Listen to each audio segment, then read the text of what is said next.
ഒരു എലിയെ പിടിച്ച് കൂട്ടിലിട്ട് 2 കുപ്പികളിൽ വെള്ളം നൽകുന്നു.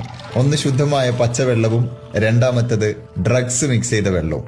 എല്ലാ സമയത്തും ഈ എലി ഡ്രഗ്സ് മിക്സ് ചെയ്തിട്ടുള്ള വെള്ളം തന്നെ കണ്ടിന്യൂസ് ആയി കുടിച്ച് അവസാനം അതിന്റെ ജീവൻ നഷ്ടപ്പെടുന്നു.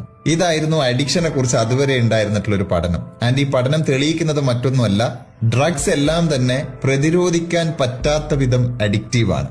അങ്ങനെ ഇരിക്കുമ്പോഴാണ് 1970കളുടെ അവസാനം കനേഡിയൻ സൈക്കോളജിസ്റ്റായ പ്രൊഫസർ ബ്രൂസ് കെ അലക്സാണ്ടർ ഇതിനെ ചോദ്യം ചെയ്യുന്നത്. എലിയെ കൂട്ടിലിട്ട് ഇങ്ങനെ ഒരു പരീക്ഷണം നടത്തിയാൽ അതെങ്ങനെ ശരിയാകും? നമുക്കതുകൊണ്ട് ഈ പരീക്ഷണം കൂട്ടിലല്ല, ഒരു പാർക്കിൽ വെച്ചാണ് നടത്തേണ്ടത്. അതായിരുന്നു പ്രൊഫസറുടെ നിർദ്ദേശം.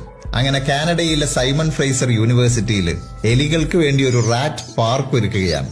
എലികൾക്ക് സ്വസ്ഥമായും സ്വതന്ത്രമായും ജീവിക്കാൻ പറ്റുന്ന കുറച്ചുകൂടി വലിയൊരു എൻവയൺമെന്റ്. അവിടെ എലികൾക്ക് കഴിക്കാൻ ചീസും മറ്റ് ഭക്ഷണ പദാർത്ഥങ്ങളും ഉണ്ട്, കളർ ബോൾസും മറ്റ് കളിപ്പാട്ടങ്ങളും ഉണ്ട്.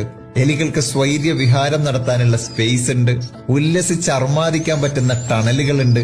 ആൻഡ് മോസ്റ്റ് ഇമ്പോർട്ടന്റ്ലി, സൗഹൃദം സ്ഥാപിക്കാൻ മറ്റെലികളും ഉണ്ട്. ആ പാർക്കിലേക്കാണ് 2 ബോട്ടിൽ വെള്ളവുമായിട്ട് പ്രൊഫസർ എത്തുന്നത്. ഒന്ന് ശുദ്ധമായ പച്ചവെള്ളവും മറ്റേത് മോർഫിൻ എന്ന ഡ്രഗ് മിക്സ് ചെയ്ത വെള്ളവും. ആ പരീക്ഷണത്തിന്റെ റിസൾട്ട് എന്തായിരുന്നെന്നറിയോ? കൂട്ടിൽ ഒറ്റപ്പെട്ടു പോയ എലി തന്റെ മുന്നിൽ കുടിക്കാൻ ശുദ്ധമായ പച്ചവെള്ളം ഉണ്ടായിട്ടും എപ്പോഴും പ്രിഫർ ചെയ്തത് ഡ്രഗ്സ് മിക്സ് ചെയ്ത വെള്ളമായിരുന്നെങ്കിൽ, ഈ റാറ്റ് പാർക്കിൽ മറ്റെലികളുടെ കൂടെ സന്തോഷത്തോടെ ജീവിക്കാൻ അവസരം കിട്ടിയ എലികൾ എല്ലായ്പ്പോഴും പ്രിഫർ ചെയ്തത് ശുദ്ധമായ പച്ചവെള്ളം മാത്രമായിരുന്നു. ഇതിനു മുമ്പ് കൂട്ടിൽ ഒറ്റപ്പെട്ടു പോയ സമയത്ത് പച്ചവെള്ളത്തിന് പകരം ഡ്രഗ്സ് മിക്സ് ചെയ്ത വെള്ളം കുടിച്ചുകൊണ്ടിരുന്ന എലികൾ പോലും പാർക്കിൽ വന്നപ്പോ ഡ്രഗ്സ് മിക്സ് ചെയ്ത വെള്ളത്തിന് പകരം ശുദ്ധജലം കുടിച്ചു തുടങ്ങി.